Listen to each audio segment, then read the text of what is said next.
So hey everyone, welcome back to our channel that is gym vlogs. तो आज की इस वीडियो में हम बात करेंगे क्या आपका काउंसलिंग प्रोसेस होने वाला है। जो अभी फ़िलहाल पीजी के जितने भी नए गाइडलाइंस आए हैं, हमारे जो डीएचएसयू ने अभी नई गाइडलाइंस जारी की है पीजी के एडमिशन लेके, उसको लेके हम डिस्कस करेंगे कैसा आपका काउंसलिंग प्रोसेस होता है।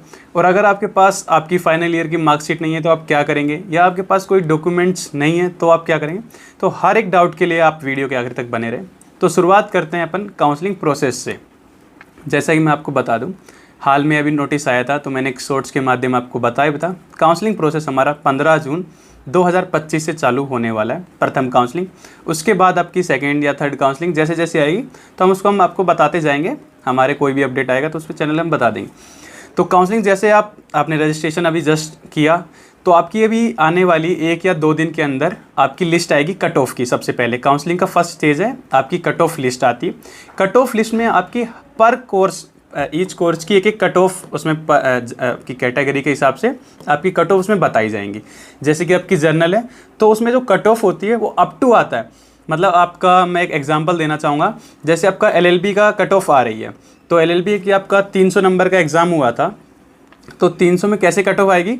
जैसे जनरल कैटेगरी का अगर कोई भी कट ऑफ आएगा, में रियल कट ऑफ नहीं है या ना ही एक्सपेक्टेड कट ऑफ, ये केवल एग्जांपल है। तो जैसे 200 कट ऑफ आ रहा है तो वो बुलाते हैं अप टू 200, मतलब जिसका 200 है और 200 से ऊपर जिनके मार्क्स है उनको बुलाया जाता है। पर इसका मतलब ये नहीं है कि 200 से ऊपर जितने बच्चे उनका एडमिशन तय है। जैसे 200 से ऊपर ज़्यादा अगर बच्चे आ रहे हैं जिनके मार्क्स हैं तो पहले जिनको प्रेफरेंस दी जाएगी जिनके ज़्यादा मार्क्स है। ये हो गया आपका कट ऑफ का लेके, जो कि लिस्ट जारी होगी आपके हर एक कोर्स की कट ऑफ की लिस्ट जारी होगी।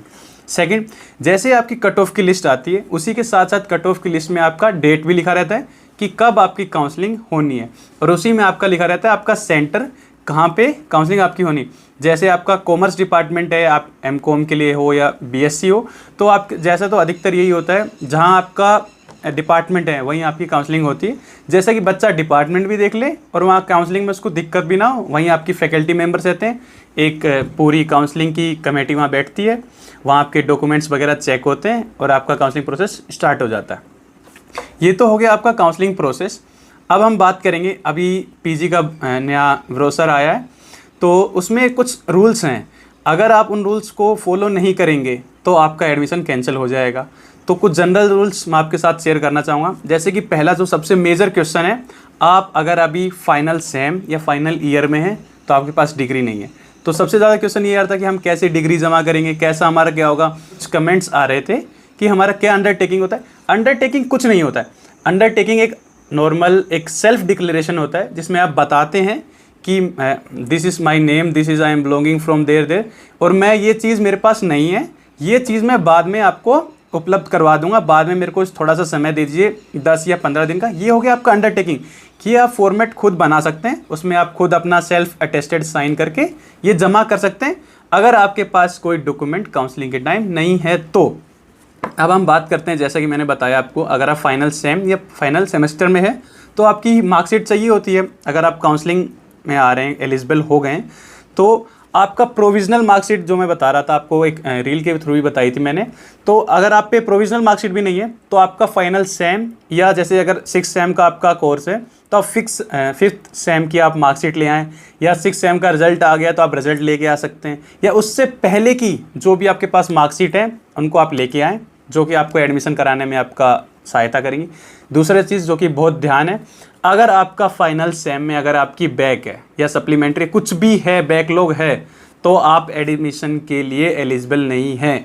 ये मैं दोबारा बता देता हूँ, अगर आपका कोई भी बैक है 5th या 6th सेम में तो आप एलिजिबल नहीं है काउंसलिंग के लिए। तो ये हो गया आपका। दूसरी चीज़, जो भी आपके डॉक्यूमेंट्स हैं वो आप अपना ध्यान से लेके आएँ। आपकी 10th 12th की मार्कशीट्स हो गई, आपके सर्टिफिकेट्स हो गए, इनकम, माइग्रेशन, जो कि मैंने शॉर्ट्स के माध्यम बताई भी क्या क्या आपके डॉक्यूमेंट्स रिक्वायर हैं। तो इस पर अपन समय ना व्यर्थ करके आगे बढ़ते हैं। तो जैसे कि और एक इसमें एलिजिबल क्राइटेरिया आपके एडमिशन का, क्योंकि पीजी की काउंसलिंग है तो आपका जो यूजी का कोर्स है वो आपका पूरा कंप्लीट होना चाहिए, आप उसमें एलिजिबल करने चाहिए। जैसे कि आप एमकॉम के लिए मतलब एडमिशन लेना चाहते हैं तो आपका बीकॉम कंप्लीट होना चाहिए, आप बीकॉम ही कर रहे हो तो वो क्राइटेरिया आपके डीएचएसयू पे मिल जाएगा। बाकी मैं डिस्क्रिप्शन में इसकी पूरी फाइल की आपको पीडीएफ प्रोवाइड करा दूँ, आप आराम से उसको रीड कर सकते हो। आपको उसमें कोई भी समस्या आती है तो फिर आप मेरे को कमेंट सेक्शन में बता सकते हैं।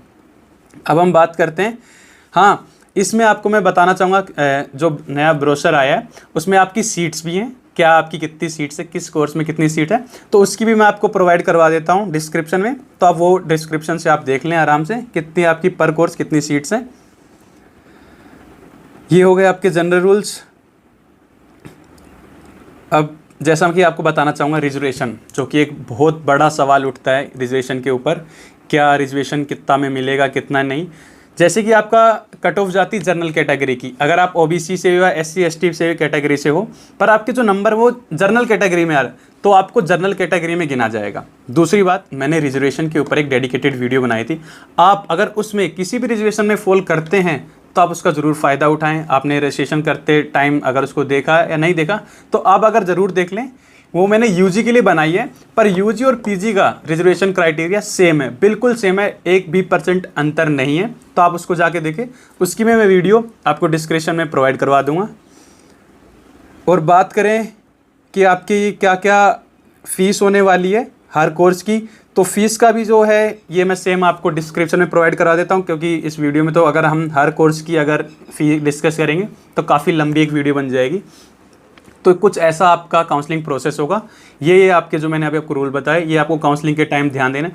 सबसे मेन यही है, आप डॉक्यूमेंट्स अपने डॉक्यूमेंट में आप कभी भी रिस्क ना लें और कोशिश करें आप फिजिकली काउंसलिंग कराने आएँ। अगर आपको कोई दिक्कत है तो ही आप अंडरटेकिंग दे के या कुछ काउंसलिंग किसी और से करवाएं, नहीं तो आप खुद आएँ, अपनी काउंसलिंग करवाएं और अपना एडमिशन ले।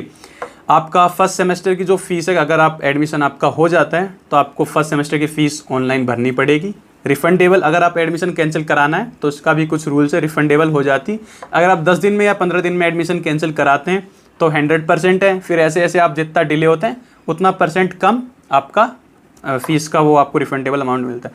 तो अगर अब भी आपको दिक्कत है, कोई भी दिक्कत आ रही है आपको काउंसलिंग के रिगार्डिंग या कुछ समझ नहीं आ रहा है और आप सोच रहे हैं कि हमारा एडमिशन होगा या नहीं होगा, वो कि एक्सपेक्टेड कट ऑफ ही हम डिस्कस कर सकते हैं।